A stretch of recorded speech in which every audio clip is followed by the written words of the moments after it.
Well, hello, lovers of freedom. This is Jacob Hornberger, and this is the Jacob Hornberger Show every Saturday night from 7 to 8 p.m. Nice to be back with y'all. I'm going to talk tonight about central planning, an aspect of socialism that most of us don't generally think about. Specifically, I'm going to be talking about central planning American style. Uh, we often heard of central planning when it came to the Soviet Union. What we knew is that it was a system in which government bureaucrats, commissions, boards, or whatever planned the economic affairs of the Russian people and the people in the Soviet Empire. And of course, this was an aspect of socialism that we were all familiar with. I mean, we heard that term during the entire existence of the Soviet Union, central planning. And the result, of course, of central planning was horrible distortions in the economy, perversions, shortages. People couldn't get what they wanted, long lines in the stores to get the limited number of goods.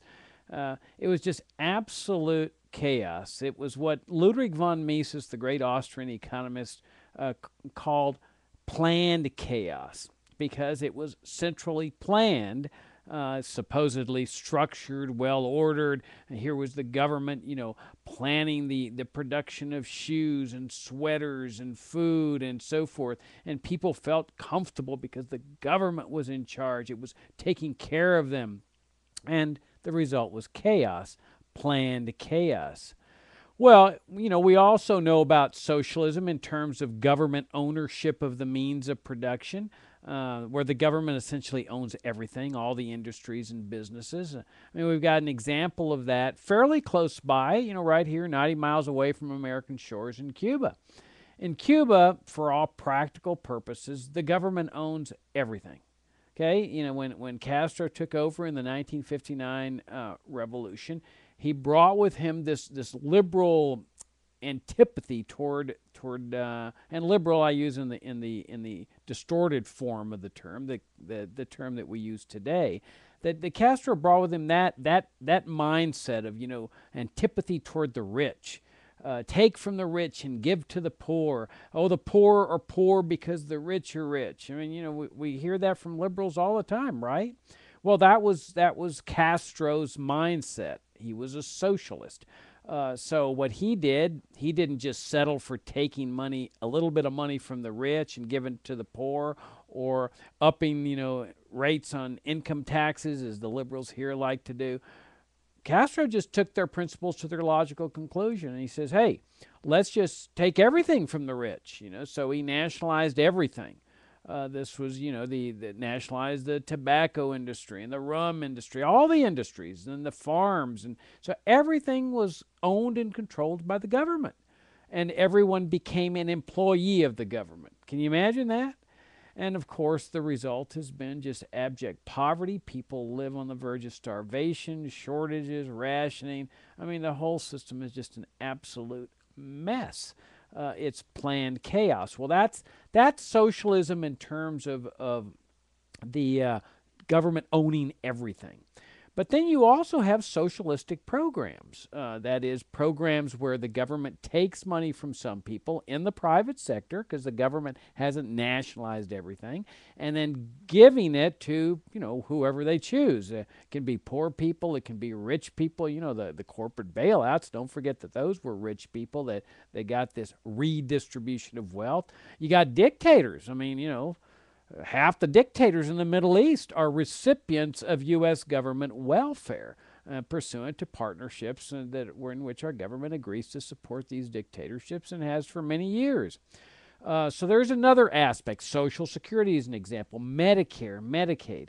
These are socialistic programs where the government takes money from one group of people and gives it to another group. But another aspect of socialism is central planning.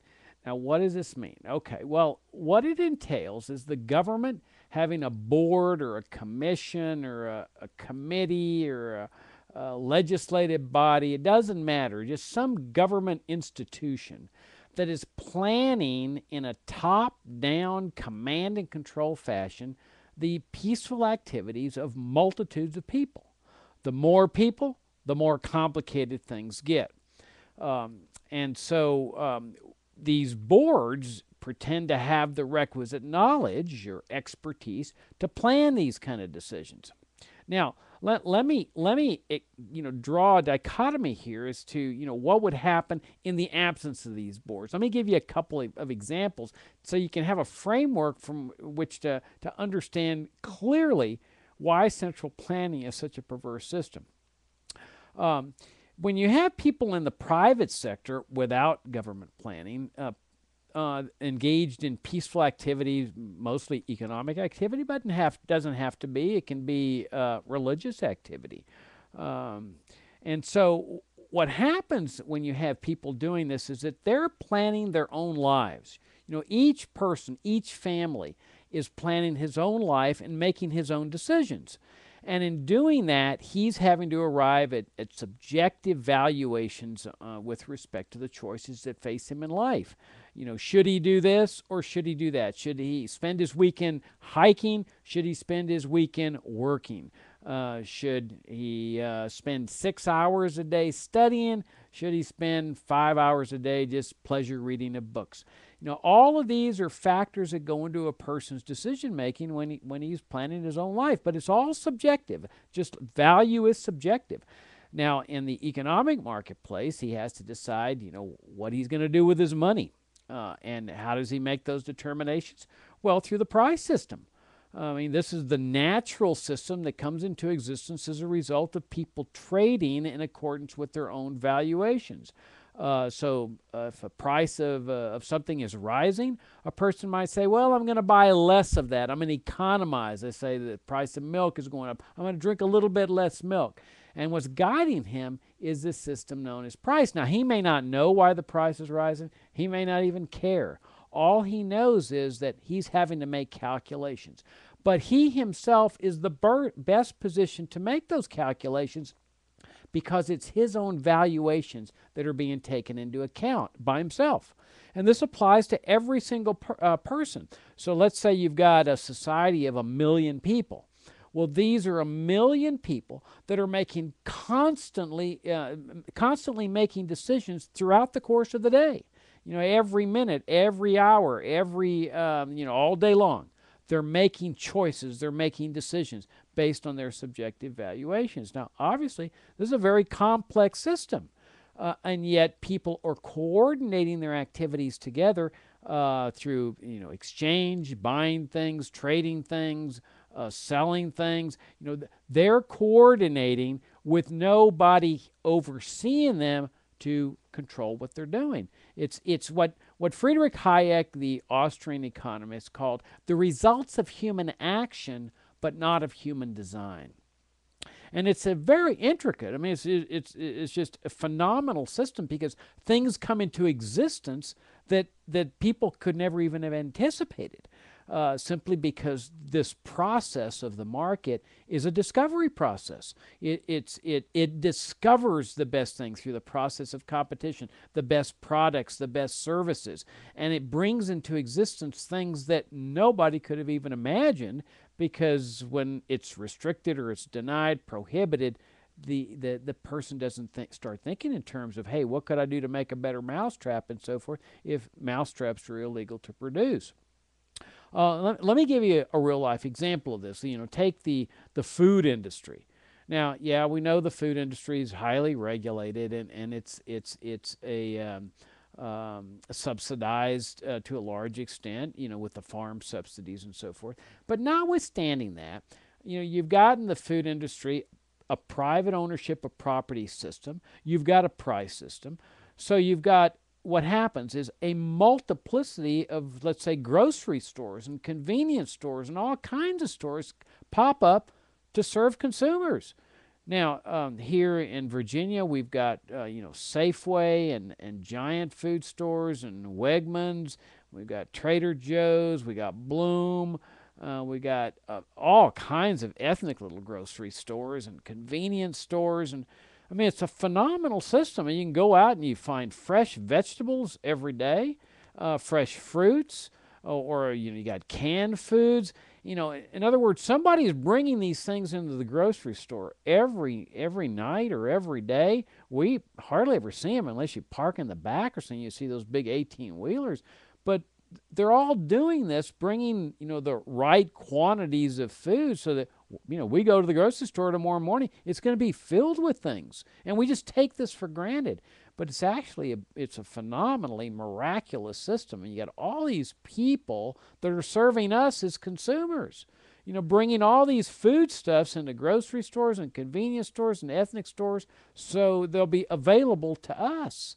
And we go in there and we look around, and it's a phenomenal choice. I mean, not only in the grocery stores, but in the foods. You gotta calculate. You got to decide whether you're going to spend money on fruits or vegetables or already pre-cooked food, or go to fast food restaurants. I mean, there's another part of this system. Well, all of this is each person, a group of people in companies, partnerships, or whatever, that are planning their own lives. They're producing, they're farming the food. Somebody's over there harvesting it. Somebody's over there collecting it. Somebody's over there serving its middleman, moving it over to the grocery stores.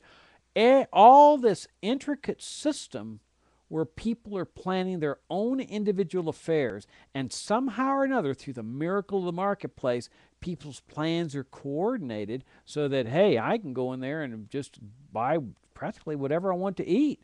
And somebody's over there served it to me, not because they love me or because, the farmer happens to think that I'm a great guy or because he's a great benefactor. No, he may very well just be seeking his own self-interest. But as Adam Smith pointed out in his magnum opus, The Wealth of Nations, it's not through the benevolence of the baker that we necessarily get fed. It's through his self-interest. That his seeking his self-interest, me seeking my self-interest, you doing the same, that somehow or another our plans coordinate and everybody benefits. All right, that's an example of decentralization of power, of decentralization of markets, is the food industry. Let's take another example, a non-economic one. Let's take the religious area. Here, each person is free to pursue his own religious endeavors in life. You want to go to Catholic church, there's plenty of churches around. You can find a mass to go to. You want to go to a Protestant service, no problem. Jewish synagogue, Muslim mosque. I mean, you've got a whole wide range of choices here, and the producers, the suppliers of religious services, they're out there, getting the churches built through voluntary donations. I don't think any of them charge admission, and so they depend on the goodness of people, the caring nature of people that believe in these kind of things. And this is all done just voluntarily, privately. There's no government board that's planning it. There's no laws that are requiring people to go to church or to send their children to church. It's all just decentralized decision-making, decentralized planning on the part of each person, each family. Now, the opposite to this is central planning. In central planning, you don't have this decentralization of decision-making. Instead, the planning and the decision-making, the people that are making the choices for everyone at the bottom is the central planner, okay, or the central planning board. When you've got decentralization, everything's percolating from the bottom up. People planning their own decisions, and suppliers are deciding, gosh, what should I produce? Hey, demand's going up over here. I'm going to produce this kind of car or this kind of food stuff or this kind of church. But in the area of central planning, it's top down. It's command and control. It's people at the top directing what the choices are going to be for people down at the bottom. So it's a totally inverted concept. Now, what's the problem with central planning? Well, the problem is that there is no way, absolutely no way, that any group of central planners can possess the requisite knowledge that is the special knowledge that is existing within the head of every single one of these, let's say, million people. And even if they could possess all that special knowledge that applies to that person when he's making his own decisions, it wouldn't matter anyway, because you see, the valuations are constantly changing by every person. You go through the course of the day and your valuations are constantly changing. By the time a month goes out, I mean, imagine how much things have changed. Prices change, your decisions change. You may go on the spur of the moment to a movie. There is no way the central planner can process all this, to accumulate it all, and to keep up with it. I mean, as soon as the central planner comes up with a plan, which usually takes forever because, they've got to have political debates and discussions and secret meetings, and, they're all, trying to come up with this great central plan, it's already outdated. I mean, it's outdated the minute they start talking. But they come up with this plan, let's say a 10-member board, that applies to 1 million people. And it purports to know what is best for those 1 million people. And it precludes them from making their own decisions.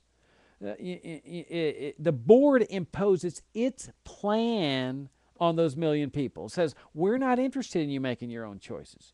You're not able to do that.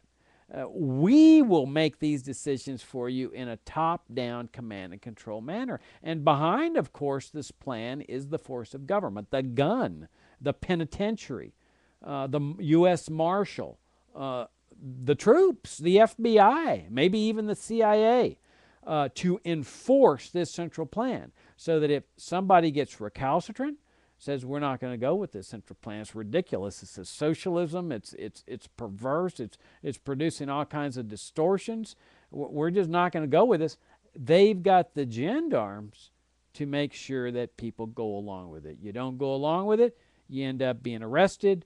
If you resist arrest, we all know what happens then.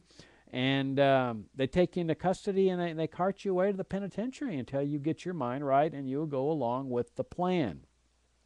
Now, let me give you an example. Let me give you 3 examples of central planning tonight, to kind of bring things home as to, central planning American style. And then let me talk first about public schooling. And in that context, I said in my little promo for tonight that I was going to be talking a little bit about, the killing of Osama bin Laden and the war on terrorism and U.S. foreign policy. And I'm going to do that, but I want to do it in the context of this system that we know as public schooling. Now, we libertarians often refer to it as government schooling. I mean, that's really the more proper term. The term public really ought to apply to the grocery store business, the food industry, or the religious industry, that's the public, right? The public goes into Walmart. The system of public schooling is really misnamed. It should be just government schooling. I mean, that's what it is. It's the government running this program, this system that they call education.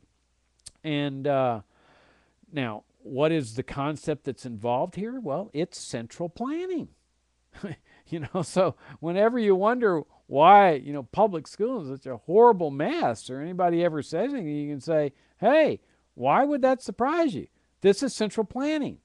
I mean, isn't that what we found in the Soviet Union? Wherever they had central planning, can you come up with one example of where they had central planning where it was not chaotic, where there was not plain chaos? You can't, because everywhere central planning takes place, it's a mess.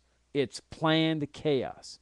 And it would be difficult to find a better example of central planning than public government schooling. I mean, here you have a central board of commissioners, of councilmen, of bureaucrats, politicians. Doesn't matter. The board is at the national level. We've got a National Department of Education. By the way, there's one in Cuba too. You got a state board of education, and then you've got local boards of education, the school board. Well, it doesn't matter. they're all central planning. I mean, this is why, I get a big kick out of conservatives when they say, well, we want to return education to the state and local level. Well, what they're really saying is we want socialism at the state and local level. I mean, if you really believe in a free market, you really believe in private property, why would you want socialistic central planning at any level? And so, you can have a national board of education. Okay, that's planning education. No child left behind, or all the strings they put on their government grants to education and so forth. That's central planning. Okay, at a national level. The state level, they're the ones that come up with the textbooks, and they're the ones that set the standards for all the little local public school districts. That's a state board planning in a top-down fashion the educational decisions of millions of children within the state. And then you've got this local board, and the principle is no different. I mean, this nonsense of, oh, well, at least they're closer to the people. Well, this is just nonsense. See, it's the system that's bad. Now, I'm not here to tell you that the people in the system are bad, the school teachers and the administrators and the members of the school board. I mean, I have good friends. I have relatives that have been school teachers in the public school system.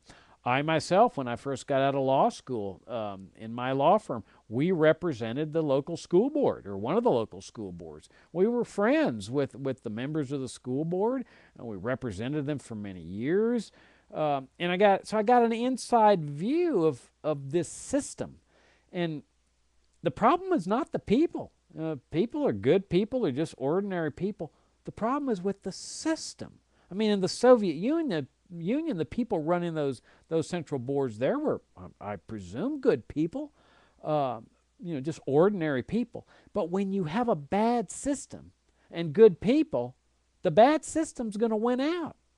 This is why these people that say, oh, they've got a plan to reform public schooling, it's like any other government program. You can't do it. It's not going to work because you've got this inherently defective system. Now, what's the defect? Well, you've got this board, whether at a national, state, or local level, planning in a top-down command and control fashion the educational decisions of multitudes of children, multitudes of families. And of course, there's coercion involved. I mean, you've got mandatory attendance laws. You will put your kid on that school bus every morning, or we will send you to jail. And they will. I mean, you don't put your kid on that school bus, or you don't cart that kid over to this government institution, and you will find yourself hauled before a state judge who will hold you in contempt or cite you for abuse of your children and ultimately send you away to jail. I mean, this whole system of government schooling is founded on force. But you see, the school board, no matter how intelligent they may be, I mean, they may be the doctors and the psychiatrists and the well-to-do and lawyers and stuff, they may all be serving on the school board, but it doesn't matter because they cannot possess the requisite knowledge that applies to every single person and every single family that is under this plan. I mean, they preclude people from planning their own educational decisions, seeking out their own, educational services that are being offered.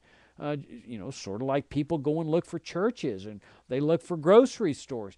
They're not able to do that in this command and control system because you've got this central board saying, we know what's best for you. We will establish the textbooks. We will establish what's going to be taught. We will determine who the school teachers are going to be. And everything's going to operate within a certain parameter controlled by us. And so the local district has a certain amount of power, but then it's subject to the power of the state, and the state's the one that's going to come up with the textbooks. And then, of course, on top of this is the federal government that says, well, if you want the free money that's going to build your schools and provide your teachers with a little bit extra pay, you got to come up with, you have to conform to our central plan. So you got three forms of central planning here. You got the central plan at the federal level, at the state level, and then at the local level. And not surprisingly, this thing is an absolute mess. I mean, look, when the President of the United States, President Obama, refuses to send his kids into public schools. Does that not send a message? I mean, think about it. Here's the President of the United States. I mean, if anybody ought to be setting the model, it's the President, right? Especially on this system of central planning that he purports to believe in, that most people in Washington believe in, that every person on the state and local and national level that deal with education believe in. And here's the President saying, to heck with your system. I'm not gonna send my kids to it. Now, is this sending a message that he hates his kids? That you know, if he loved his kids, I'm sure this is what the statists are saying. Well, doesn't he love his children? He ought to send them in the public schools because the public schools are the best. That's where you get a fantastic education. That's where kids love to learn. Oh, they're so excited about coming to class. And well, boy, President Obama must really hate his kids because he doesn't send them into this system. I don't think so. You know, the reason he's not sending his kids into this system is because he loves his kids. He treasures them. He values them. And he says, there is no way. I don't care what kind of political heat I'm going to take. The Washington Post can write every editorial it wants. The public school administrators in D.C. can condemn me all they want. The teachers can badmouth me behind my back. But I'm not going to send the two kids that I treasure most in life into this system. Now, doesn't that say it all? In fact, a lot of public school teachers don't send their kids into public schools. I mean, it's an aberrant system. We all know this. I mean, everybody acknowledges that there's chaos and crisis in the schools. You know, I'm not even talking about the drugs. I mean, I'm talking about just the way the mindset that kids have toward it all. It's like a great big joke. I mean, why would it be any other way? This is the government running the system. And you know, you always say, oh, the system needs reform. The system here needs reform. You always hear that, right? Well, that's indicating that everybody's acknowledging that after 110 years or so of this junk, this central planning junk, most everyone has acknowledged that the system sucks. I mean, that it's just a bad system.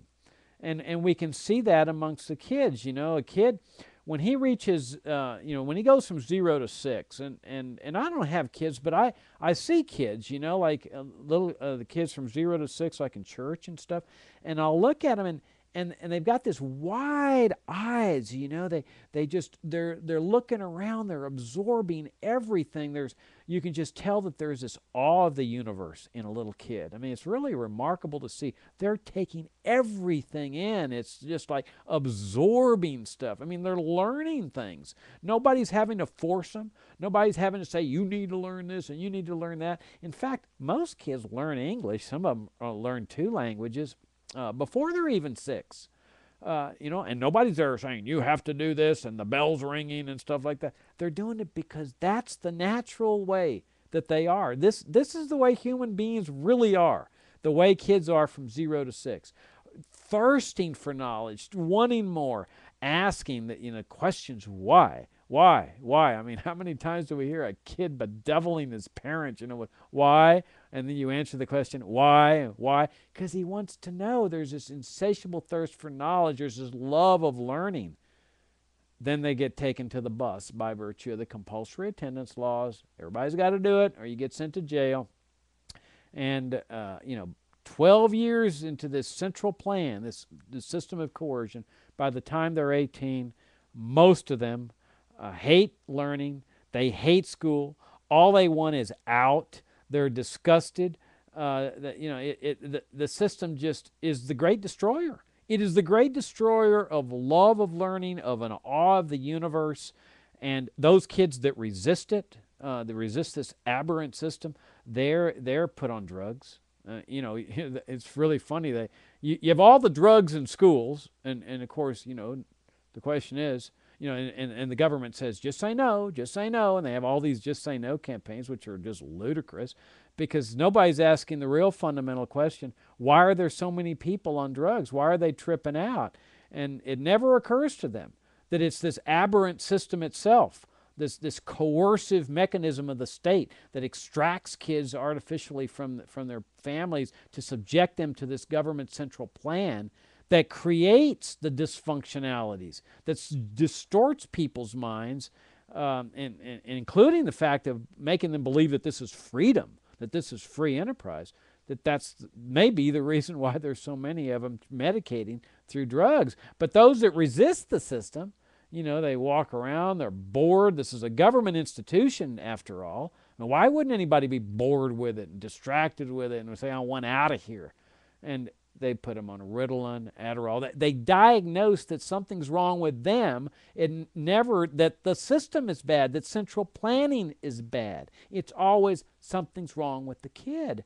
And unfortunately, the parents buy into this and subject their kids to this stuff because they themselves are products of the public school system. So they say, well, I came out of public schools. I guess I came out all right.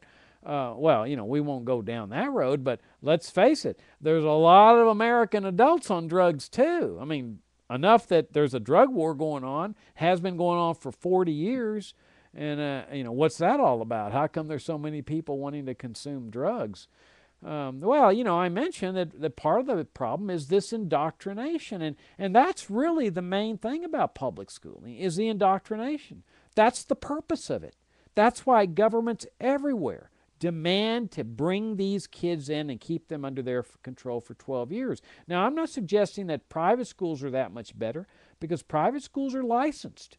And in order to get licensed, you got to toe the line, the official line. You may not have the official textbook and the curriculum that the state is ordering over here for the government schools, but they're monitoring. And that license can be yanked at any time, and every private school knows it. So they got all this capital built up in the buildings. They got teachers to pay, everything, and they stand to lose their license. You think they don't know that when they're out there making those decisions?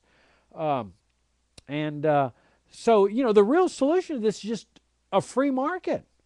I mean, a total decentralization like we have in religion and food, a separation of school and state, the way our ancestors separated church and state, where each of the suppliers of education are coming up with their own plans on how to provide education, a combination of for-profit and ameliorationary charity schools like we have in religion, we have in food. You could have a combination in education.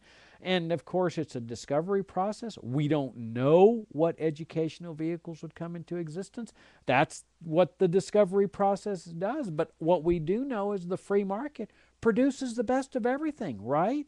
I mean, we know that it produces the best religious services, the best food services, the best automobiles. It produces the best of everything.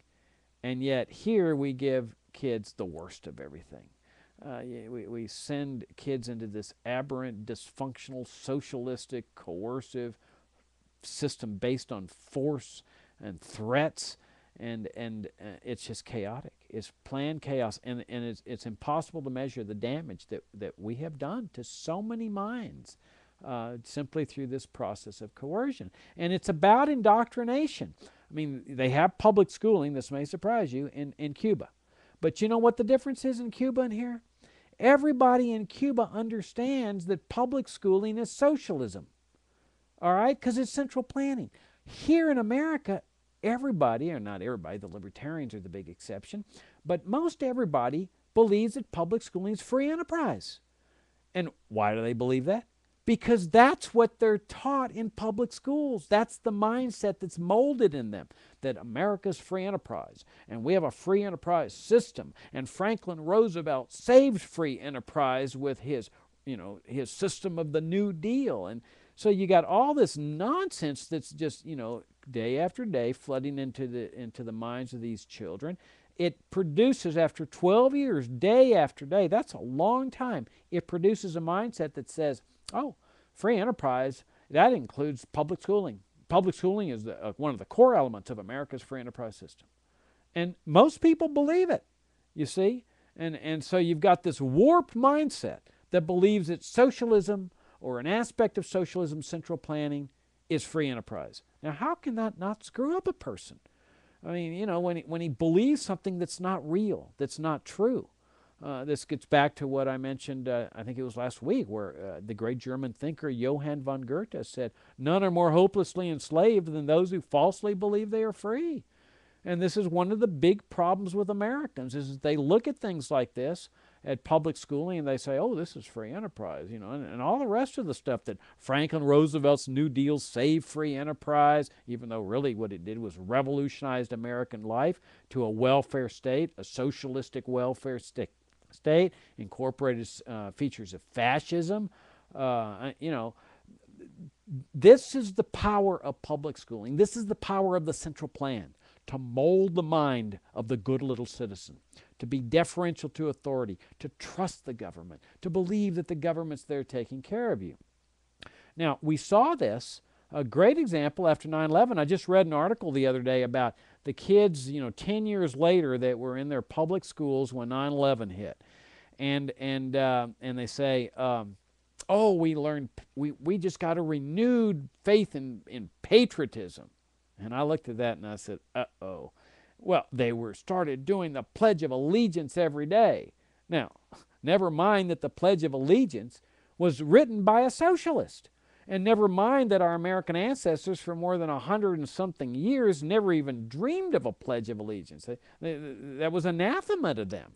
But here these kids are saying, oh, we learned patriotism on 9/11, and what they mean by this is this devotion to government, rally to the government, oh, the loyalty to the government's in the right. And you see, the mindset that was being produced was that because the terrorists on 9/11 did something wrong, that must mean that the government is in the right. I mean, that's the logic. That's their concept of patriotism, that my government is in the right always. And my government, it's not even my government right or wrong, it's my government never wrong. And it's this sense of rallying to the government and looking at people who are critical, who are thinking critically about the government as, boy, unpatriotic people. Why, they even object to the Patriot Act. I mean, how could anybody object to the Patriot Act? If you object to the Patriot Act, you must be unpatriotic, right? That's the kind of thinking that public schooling produces. Now, what we libertarians were saying was, hey, history doesn't begin on 9/11. And people would respond, the states would respond, oh, yes, Jacob, yes. History starts on 9/11. History starts on 9/11. We can't go behind 9/11. 9/11, everything starts. The terrorists attacked us. The terrorists attacked us. And we libertarians said, no, it's not that easy. Now, as an argument in terms of an analogy, we libertarians ran into this after the Oklahoma City bombing. When Timothy McVeigh bombed the building in Oklahoma City, that federal building, killing all those people, the people were saying the same thing. History begins with Oklahoma City. History begins with Oklahoma. We libertarians said, no, we've got to see what motivated McVeigh here. And then that brought up the old justifier accusation. Oh, you're a justifier. Jacob, you're a justifier. And what they mean is that you're justifying what McVeigh did. And we said, no. What we're doing is examining motive. What motivated him? That's what you do in a criminal case. That's what the prosecutor does. He says, let's examine the motive of the person accused of the crime. Well, that doesn't mean that the prosecutor is justifying or defending what he did. It's saying, let's look at his motive. Well, after the Oklahoma City bombing, the government led the chorus here. And I remember Clinton and Janet Reno. Oh, no. Don't be a justifier. Don't be a justifier. Don't listen to the libertarians. They're justifiers. Well, gradually, truth was out because we libertarians would not be shut down with that silly accusation. And it turns out that McVeigh was motivated by anger and rage over the federal government's murder of the people, the Branch Davidians at Waco, where they took the flammable gas and they got tanks from the U.S. military, and the military knew what they were going to use the tanks for, to attack these people. And so you got this coordinated effort. They used the tanks to put in flammable liquid. They knew that there were lanterns and stuff in there, and then they played the innocent. Gosh, we didn't know it was flammable. We didn't know it would kill people. Well, they knew it, and they knew there was going to be children in there that were going to die, and they did die. But everything was okay because they got David Koresh. You see, it doesn't matter how many children they killed. The Branch Davidian children didn't count. They weren't that valuable, and they got Koresh, and so that was their mindset.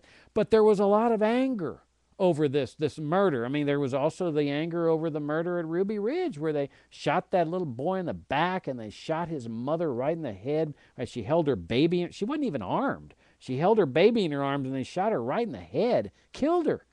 I suppose the baby just dropped down when they killed her. It was just absolutely horrible, and we spoke out against that. The libertarians did. And, of course, at the trial, when Randy Weaver sued the feds, the Justice Department started lying to the federal judge and covering up and deceiving the judge, and we spoke out against that. That was obstruction of justice. So we libertarians would not be shut down. Well, it turns out that McVeigh was motivated by anger and rage. And you know, most of us can control our anger. You know, when we get really angry, we can just speak out. We can write articles. We can influence people. And that's what we libertarians did. We wrote articles. We brought this to the attention of the American people. Gradually, the conscience of the American people rose, and they broke through, and they burst through this nonsense that the government was doing about, oh, you're a justifier, you're a justifier. And it turned out that McVeigh had been angry over the murder at Waco, and of course they gave him the death penalty and executed him, and I'm sure there were people celebrating and everything, you know, rah, rah. But that wasn't what was important. What was important is because libertarians brought this to the attention of the American people, and raised their conscience on this thing that they had done at Waco, there's been no more Waco since then. Oh, and guess what? No more Oklahoma cities. Now, isn't that a coincidence? Well, it's not a coincidence. That when you stop your government from doing wrongdoing in terms of killing Americans, then you don't have this element in society that rises up and wreaks revenge through violent acts. They just stay under the surface. So there's been no more Wacos, thanks to the libertarians. This is what we were saying before 9/11. It's what we said immediately after 9/11. It's what we've been saying for 11 years. And so, you know, you see this killing of bin Laden and all the celebrations and the rah-rahs and so forth. It's not going to change anything. I've been writing on this on my blog. It's not going to change anything. The celebrations will die down just like they did with Saddam when they killed Saddam. Did that change anything? Of course not. I mean, the troops are still over there. They're still killing people. And the terror. Look at the terrorist threat. I mean, hasn't it soared since the killing of bin Laden? I mean, we've got the war on terrorism, you know, at an all-time high since 9/11, from what I understand. You know, they got the alerts out, and they're talking about the trains getting bombed, and the airports are being watched, and, I mean, nothing changed, okay? Now, what we were saying before this, and this is where our concept of patriotism was different from what was being indoctrinated in those kids in the public schools, is the real patriot is the one that takes a critical view of what his government's doing. He analyzes it, he looks at it, and if it's wrong, he stands up against it. And I remember, you know, people accusing us after 9/11, oh, you guys are the cowards because you're not supporting the war on Iraq. Hey, it takes no courage to support the government's invasion of a foreign country. I mean, it takes none. I mean, because you're sitting back and you're watching the television, watching the boob tube, and you're saying, hey, well, root for the troops, root for the troops. I'm a brave person. Well, that's nonsense.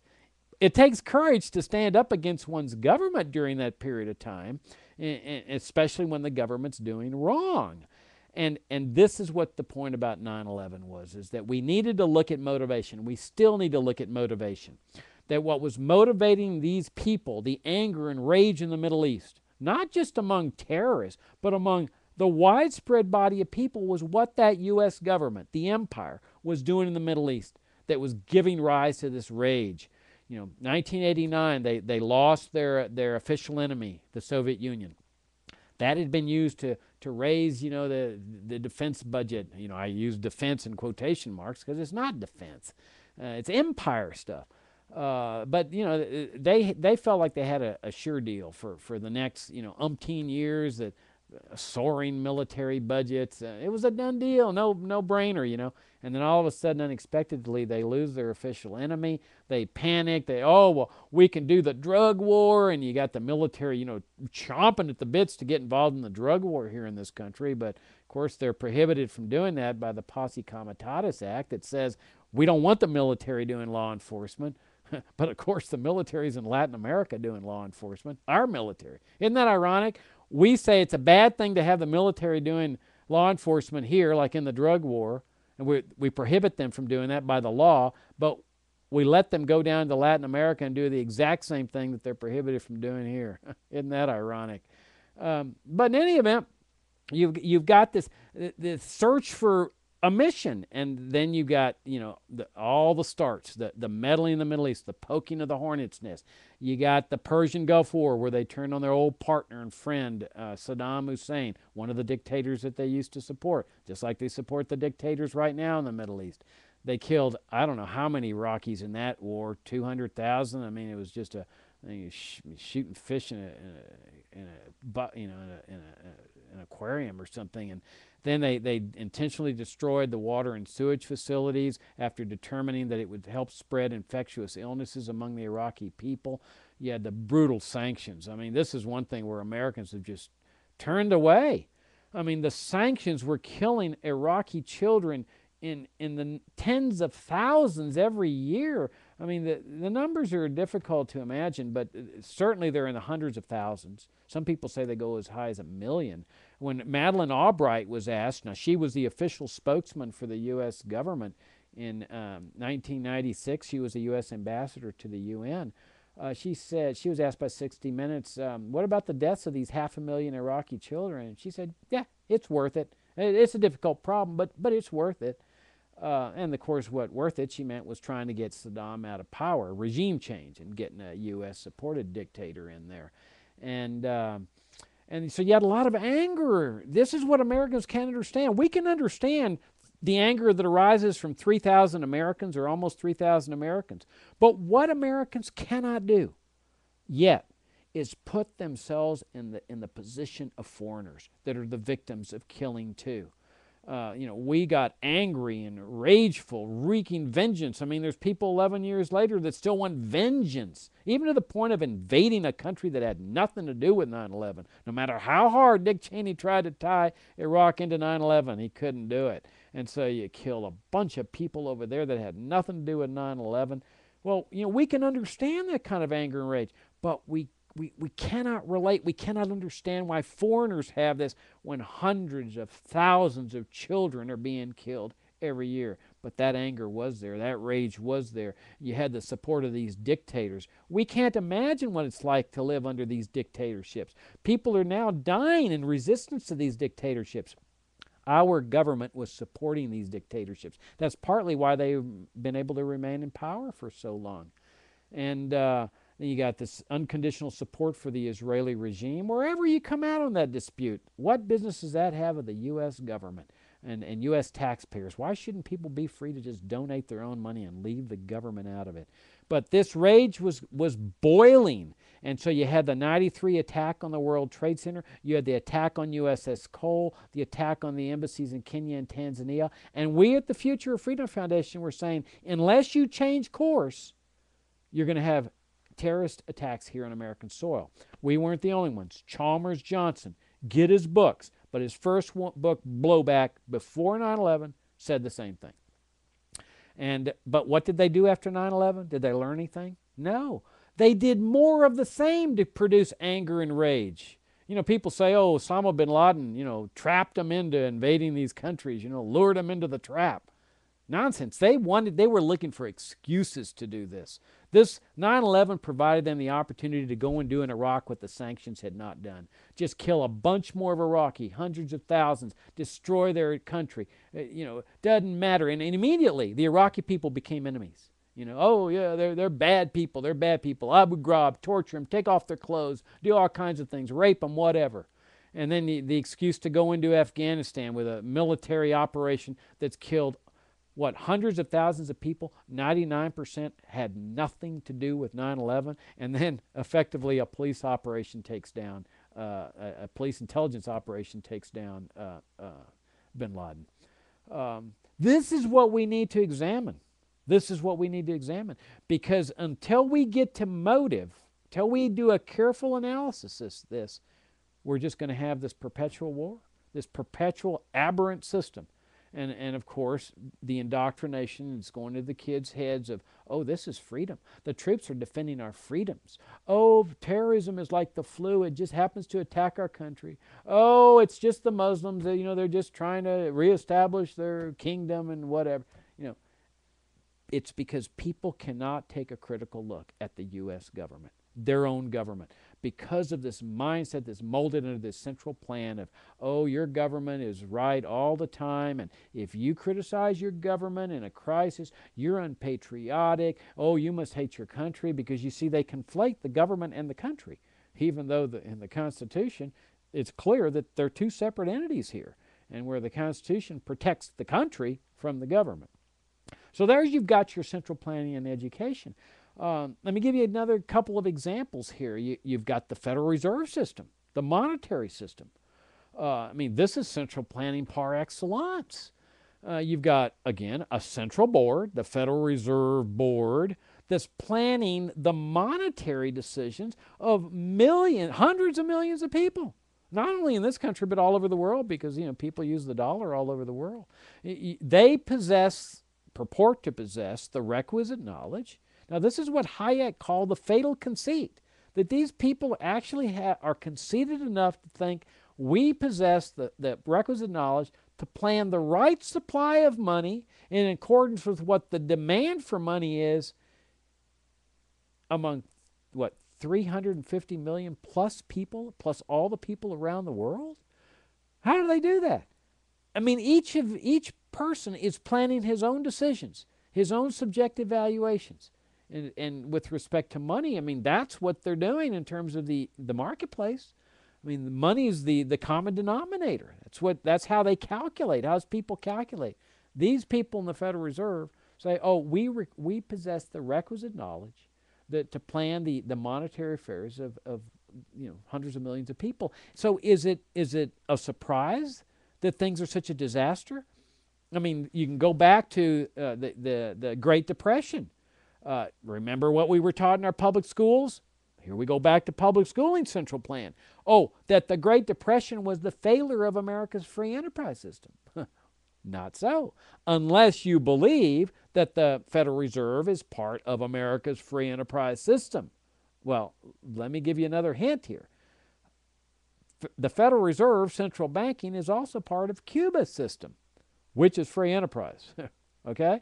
Well, the truth was that it was the Federal Reserve that caused the Great Depression. Even Ben Bernanke admitted this in a dinner in honor of Milton Friedman a while back, that it was the Fed that had come into existence in 1913, that had overexpanded the money supply. This was, of course, after World War I, where they were financing all the war expenditures with the income tax and the Federal Reserve and so forth. And all of a sudden they had to contract because people were demanding gold. They knew that the government had overprinted, and we were still on a gold standard where gold was the money, gold coins and silver coins. And the Fed overcontracts, sends the country into this Great Depression. It was incredible. And most people just didn't even think about it. There was none of this critical thinking. Keep in mind that public schooling had come into existence at the turn of the century, so people were already getting indoctrinated as to, hey, this is free enterprise, don't question, defer to authority. Well, it was the federal government that caused the Great Depression.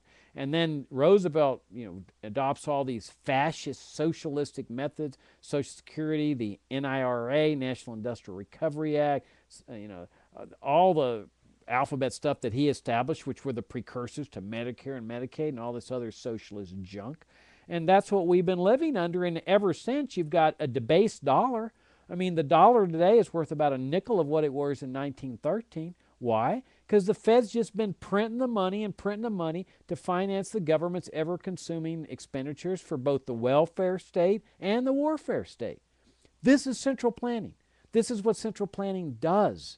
And it throws chaos into the monetary realm. Because remember I told you that people calculate with prices? Well, if the government's altering the money supply and tinkering with it and expanding it and contracting it, how do people make rational calculations? That's why you have these bubbles. That's why people go out and they buy homes, because these signals are being sent to them through the Federal Reserve policies of, hey, yeah, there's plenty of capital, go out and buy a home, no problem.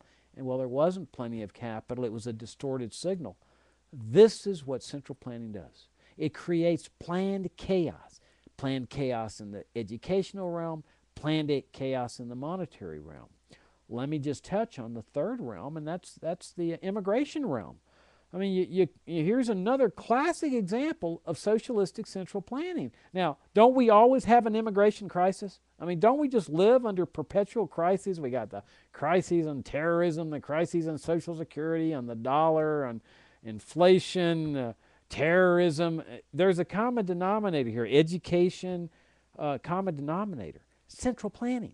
I mean, here you have a central board of immigration commissars deciding, well, we're going to have this quota of number of people to come in from Mexico, this number of people from Guatemala, this number of people from France, this number of people from Zimbabwe, or what have you.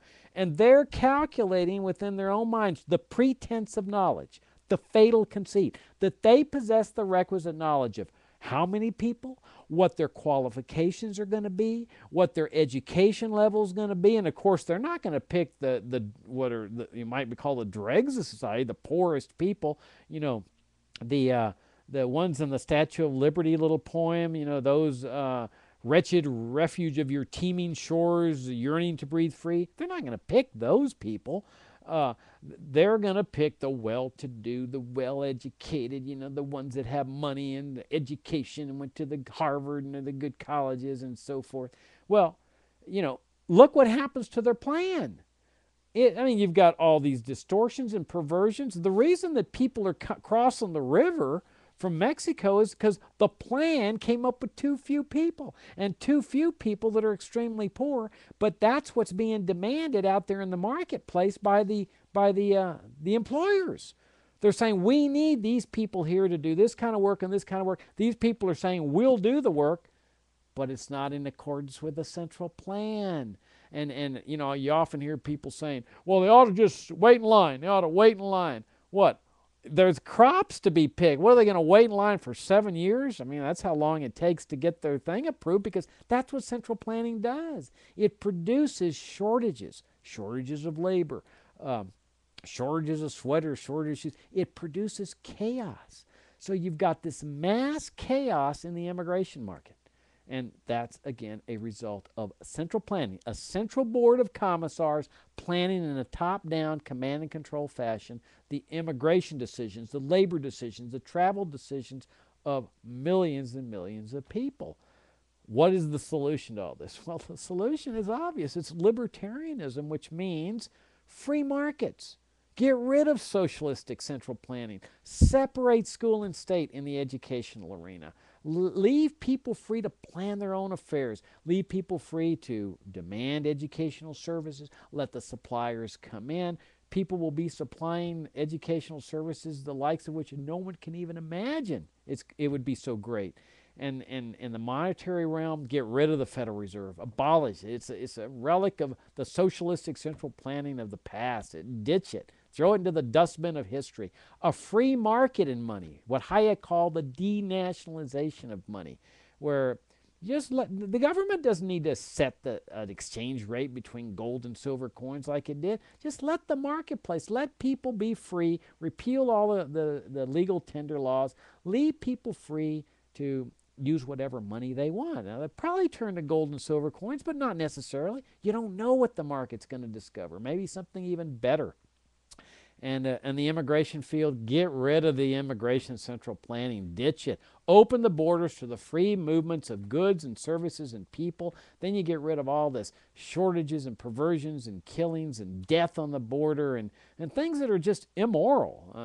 That's the thing. God created a consistent universe here where if you get rid of socialism, That's your key to getting harmony and prosperity and normality in life. You get rid of all this war on terrorism and this constantly ever increasing budgets for the warfare machine, and you can dismantle all that. You dismantle the socialism, you dismantle the imperialism, you dismantle the interventionism, get rid of the drug war, that's central planning too. And then we're talking about a road to peace, prosperity, harmony, and that's the solution for this country. That's also the end of the show. Thanks so much for watching and listening, and I'll see you next week. So long.